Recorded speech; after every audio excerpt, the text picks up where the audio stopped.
আসসালামু আলাইকুম। দেশি কুকিং লাইফস্টাইল আপনাদের সবাইকে স্বাগতম। আশা করছি আপনারা সবাই ভালো আছেন। আমি আলহামদুলিল্লাহ ভালো আছি। দেশ ও দেশের বাইরে যেখান থেকে আমার আজকের ভিডিওটি দেখছেন, আপনাদের সবাইকে জানাই আন্তরিক প্রীতি ও শুভেচ্ছা। আমি গতকাল রাতে একটা ভিডিওটা স্টার্ট করেছি। এটা হচ্ছে আমি আমার মেয়ের জন্য যে একটা ড্রেস বানিয়েছিলাম। তো জামাটা তো বানানো আগেই আপনাদের সাথে শেয়ার করেছি একটা ভিডিওতে। তো এরপরে হচ্ছে এই যে সালোয়ারটা বানিয়ে নিয়েছি। এটা সালোয়ার কি প্লাজো, তো প্লাজোটা বানিয়েছি। তো এই থ্রি পিসগুলোতে না কাপড় মানে যে সালোয়ারের কাপড়টা খুবই কম থাকে। তো আমার মেয়েটা একটু লম্বা, তো সেজন্য আর কি কাপড়টা একটু বেশিই লাগে। প্লাজোর নিচে কিন্তু আমি জামার কাপড় দিয়ে পট্টি দিয়ে দিয়েছি। তো একটা সুন্দর ডিজাইন হয়ে গেছে। আর জামাটার সাথে যখন পায়জামাটা পরে না, মানে প্লাজোটা খুব সুন্দর লাগে দেখতে। তো এদিকে না আমার মেয়ের যে প্লাজোটা বানিয়েছি, তো জামাটা বানাতে গিয়ে আমার মেশিন গেছে নষ্ট হয়ে। তো মেশিনের যে কান থাকে, তো যারা সেলাই মেশিন চালান তারা হয়তো চিনবেন। তো কানটা না ভেঙে গেছে, মানে প্যাচটা কেটে গেছে নাটের। তো অনেক চেষ্টা করেছি ঠিক হয় নাই। অবশেষে সেটাকে চেঞ্জ করতে হয়েছে, একদিন ওয়েট করা লাগছে। এটা হচ্ছে আপনাদের ভাইয়া সদরঘাট থেকে নিয়ে এসছে, এনে তারপর হচ্ছে এই যে আমি লাগিয়ে নিয়েছি। তো এই ছোট্ট একটা কাজের জন্য যদি মেশিনটা আমি ঠিক করার জন্য মিস্ত্রিখানায় পাঠাই, তাহলে দেখা যায় আমার 200-300 টাকা বিলও হবে। আর এই মেশিনটা নিয়ে যেতেও কিন্তু আমার গাড়ি ভাড়া লাগবে প্রায় 70 থেকে 80 টাকা। তো সেজন্য চিন্তা করলাম নিজে একটু চেষ্টা করে দেখি ঠিক করা যায় কিনা। তো আমি আর আমার ছেলে আমাকে অনেকটাই সহযোগিতা করেছে এই কাজটা করতে। তো এই যে আমি ঠিক করে নিলাম।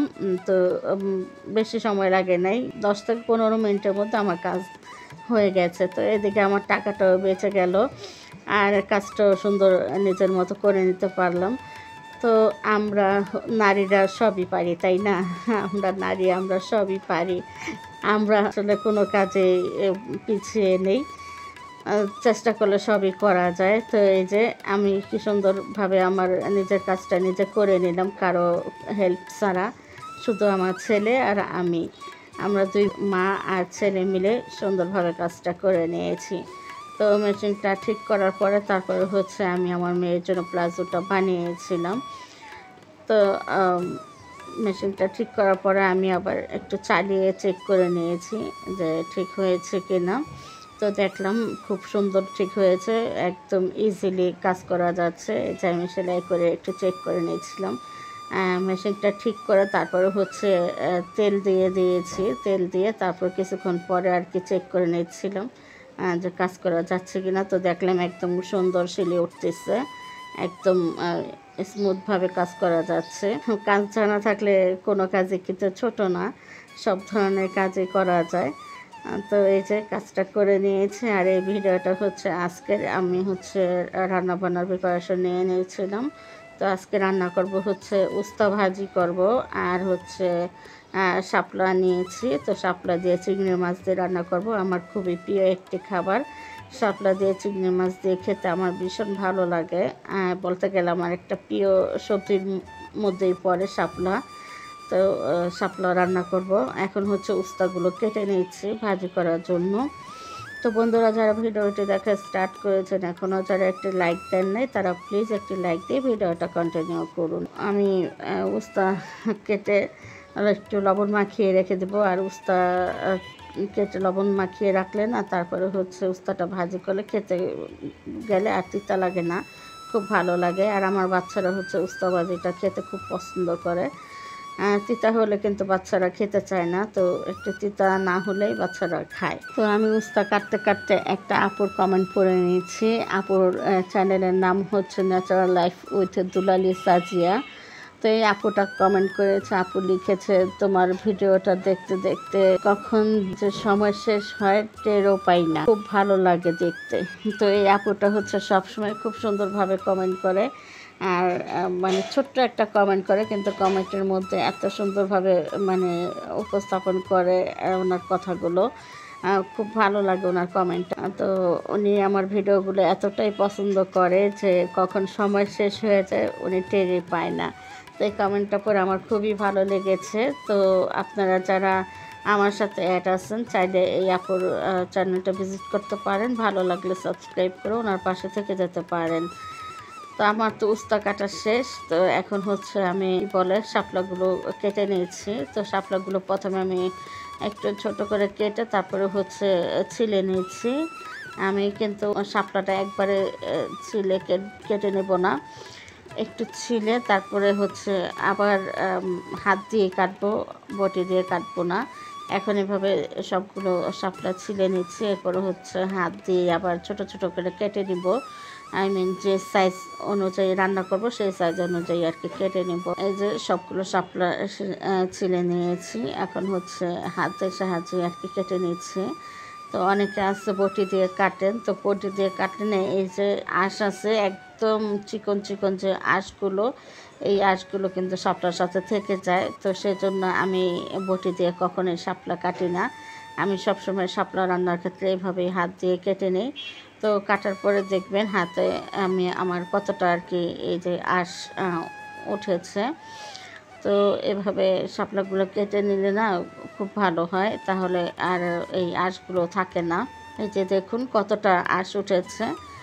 তো এই বটি দিয়ে কাটলে এই আঁশগুলো কিন্তু শাপলার সাথেই থেকে যেত। আর এখন আমি সবগুলো শাপলা এভাবে কেটে নিব। তো দেখতেই পাচ্ছেন কতগুলো করে আঁশ উঠতেছে। তো আমার কাটাকুটি শেষ করে এরপর কিন্তু রান্নার কাছে চলে এসেছি। আর এই চুলায় হচ্ছে আমি একটু তরকারি গরম করে নিয়েছিলাম। এটা হচ্ছে রুই মাছের তরকারি, এটা ফ্রিজে ছিল। তো আমার মেয়ে তো শাপলা তরকারি খেতে পারবে না, ও শাপলাটা খুব পছন্দ করে, কিন্তু ওর অ্যালার্জির কারণে চিংড়ি মাছটাও ওকে দিচ্ছি না। আর চিংড়ি মাছ খাওয়া বারণ, মানে অ্যালার্জি জাতীয় সব ধরনের খাবারই খাওয়া নিষেধ। সেজন্য আর ওকে দিব না চিংড়ি মাছটা খেতে। ওর জন্য রুই মাছটা ফ্রিজ থেকে বের করে গরম করে নিয়েছি, ও এটা দিয়েই খাবে। আর আমরা হচ্ছে শাপলা দিয়ে চিংড়ি মাছ রান্না করব, সেটা খাবো।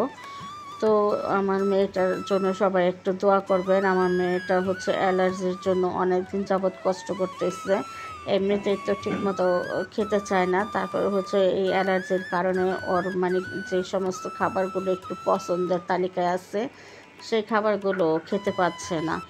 তো এ পর্যন্ত মানে ডক্টর দেখিয়েছি, মানে স্কিন বিশেষজ্ঞ ডাক্তার দেখিয়েছি। তো উনি তো ট্রিটমেন্ট করতেছে, কিন্তু কাজ হচ্ছে না। এ পর্যন্ত ওর পিছনে মানে এই অ্যালার্জির পিছনে না হলেও আমার 15 থেকে 16,000 টাকা চলে গেছে, কিন্তু ওর অ্যালার্জি কিছুতেই কমতেছে না। কী করবো বুঝতে পারতেছি না। ওষুধ খাচ্ছে, ডক্টর যেভাবে বলেছে সেভাবেই চলতেছে, তারপরও কেন যে কমতেছে না বুঝতে পারতেছি না। তো এদিকে কিন্তু আমি শাপলাটা একটু ভাপিয়ে নিয়েছি, তো ভাপিয়ে আমি শাপলাটা ছেঁকে নিলাম। আর এদিকে হচ্ছে আমি তরকারিটা বসিয়ে দিয়েছি। তরকারি আমি প্রথমে হচ্ছে পেঁয়াজ ভেজে নিয়েছি, পেঁয়াজের মধ্যে আমি চিংড়ি মাছটা ভেজে নিলাম। এরপর হচ্ছে আদা রসুন পেস্ট আমি এই চিংড়ির সাথে ভেজে নেব। তো এইভাবে চিংড়ি মাছটা একটু পেঁয়াজের সাথে ভেজে রান্না করে না তরকারিটা খেতে খুব ভালো লাগে, তরকারিতে খুব সুন্দর একটা স্মেল আসে। তো আদা রসুনটা আমি চিংড়ির সাথে ভেজে নিলাম। এরপরে হচ্ছে আমি বাকি সব ইনগ্রিডিয়েন্টসগুলো দিয়ে দিব। প্রথমে আমি এখানে একটু চিংড়ি মাছ ছোটো চিংড়ি বেটে নিয়েছিলাম, তো সে চিংড়ি বাটাটা দিয়ে দিলাম। তো অনেক সময় দেখা যায় চিংড়ি মাছের মাথাগুলো বেটে দেই, তো এই চিংড়িগুলো একটু বড় ছিল, তো সেই জন্য আর মাথাগুলো বাটা সম্ভব হয় নাই। তো ছোটো চিংড়ি ছিল, তো ছোটো চিংড়িটা একটু বেটে দিয়েছি। তো তরকারিতে খুব সুন্দর স্মেল আসে এভাবে ছোটো চিংড়ি একটু বেটে দিলে। তো এরপর আমি হচ্ছে কাঁচামরিচ দিয়ে দিয়েছি, দিয়ে দিলাম হলুদ গুঁড়ো আর মরিচ গুঁড়ো দিবে একদম সামান্য পরিমাণে। তো এই শাপলার তরকারিটা হচ্ছে লাউ, চাল কুমড়, তারপর হচ্ছে মিষ্টি কুমড় এই জাতীয় সবজির মতোই পানসে সবজি।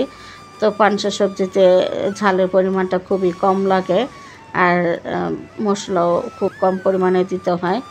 বেশি মশলা দিলে না খাবারের টেস্টটাই নষ্ট হয়ে যাবে। তো আমি অল্প অল্প করে মশলা দিয়েছি। তো এখানে হলুদ গুঁড়ো, মরিচ গুঁড়ো, ধনে গুঁড়ো, জিরে গুঁড়ো, স্বাদ মতো লবণ দিয়ে আমি চিংড়ি মাছগুলো কষিয়ে নিচ্ছি। তো চিংড়ি মাছটা কষিয়ে এরপরে হচ্ছে শাপলাটা দিয়ে দেব। তো এখন সবজি সস্তা বলতে গেলে একমাত্র শাপলাটাই আছে সস্তা সবজি। এছাড়া সব কিছুই দেখা যায় দাম দাম মোটামুটি ভালোই। আমি মানে কোনো সবজি তো কম দামে পাচ্ছি না। অনেকেই বলে সবজির দাম কমেছে, কিন্তু আমি তো পাচ্ছি না। এই যে উস্তা এনেছি, উস্তাগুলো কিন্তু 80 টাকা কেজি নিয়েছে। আলু কিন্তু এখনো বর্তমানে 60 টাকা কেজি। কোন দিক দিয়ে সবজির দাম কমলো আমি তো বুঝতে পারতেছি না। আমি যাই আনতেছি সব দেখতেছি দাম আগের তুলনায় একটু কমেছে। একদম যে সীমিত আকারে হাতের নাগালে দাম সেরকম কিন্তু কমেনি। তো এখন হচ্ছে আমি শাপলাটা কিন্তু কষিয়ে নিয়েছি, আর শাপলা কিন্তু পানি একদম ঝরিয়ে নিয়েছি স্ট্রেনারে নিয়ে, তারপরেও কিন্তু অনেকটা পানি উঠে গেছে শাপলায়। তো এই পানিটুকু আমি কষানোর মধ্যে শুকিয়ে নেব। এখন হচ্ছে আমি চুলাটা চেঞ্জ করে দিব, চুলাটা চেঞ্জ করে তারপর হচ্ছে উস্তা ভাজিটাও বসিয়ে দিব। তো বন্ধুরা, যারা আমার ভিডিওটি আজই প্রথম দেখতেছেন, আজই প্রথম আমার চ্যানেলে ভিজিট করেছেন, চাইলে আমার চ্যানেলটি সাবস্ক্রাইব করে আমার পাশে থেকে যেতে পারেন।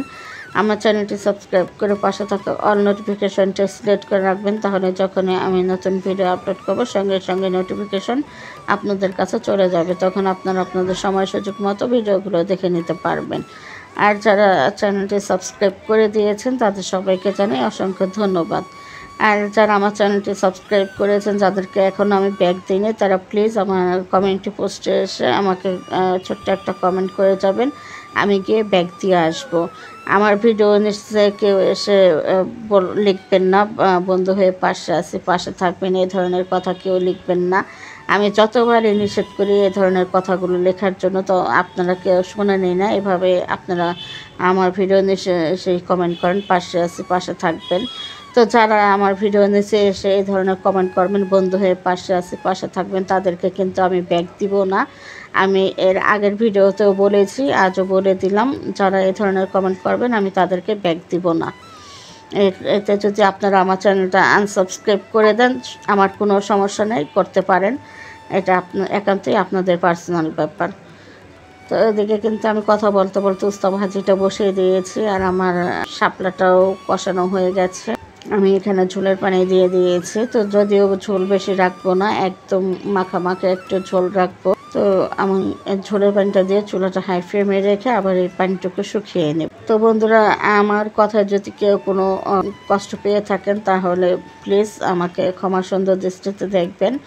আমি হচ্ছে আমার চ্যানেলে ভালোর জন্যই আমি কথাগুলো বলেছি। তো আপনাদের যদি খারাপ লেগে থাকে আমার কিছু করার নেই, আপনাদেরকে আমি বারবারই সাবধান করে দিই, আপনারা আমার ভিডিও নিচে এসে কেউ এই ধরনের কমেন্ট করবেন না। এটাকে স্প্যাম কমেন্ট হিসেবে ধরে ইউটিউব। তারপরেও আপনারা কথা শোনেন না। এই ধরনের কমেন্ট করলে কিন্তু আপনার চ্যানেলে যেমন ক্ষতি হচ্ছে, আমার চ্যানেলের ক্ষতি হচ্ছে। তো আপনার চ্যানেলের চিন্তা করে তো আমার লাভ নেই, আমি আমার চ্যানেলে চিন্তা করি। তো সেজন্যে আমি আর কি এভাবে কথাগুলো বললাম। তো এদিকে কিন্তু আমার শাপলা তরকারিটা রান্না করা শেষ। এখন হচ্ছে উস্তাটাও ভাজি করে নিয়েছি, আর তারপরে শাওয়ার নিয়ে এসে খেতে বসে গেলাম। তো বন্ধুরা, আজকের মতো এ পর্যন্তই। আগামী ভিডিও দেখার আমন্ত্রণ জানিয়ে আজকের মতো বিদায় নিয়ে নেব। সবাই ভালো থাকবেন, সুস্থ থাকবেন, অবশ্যই নিরাপদে থাকবেন, আর আমার জন্য দোয়া করবেন। আল্লাহ হাফেজ।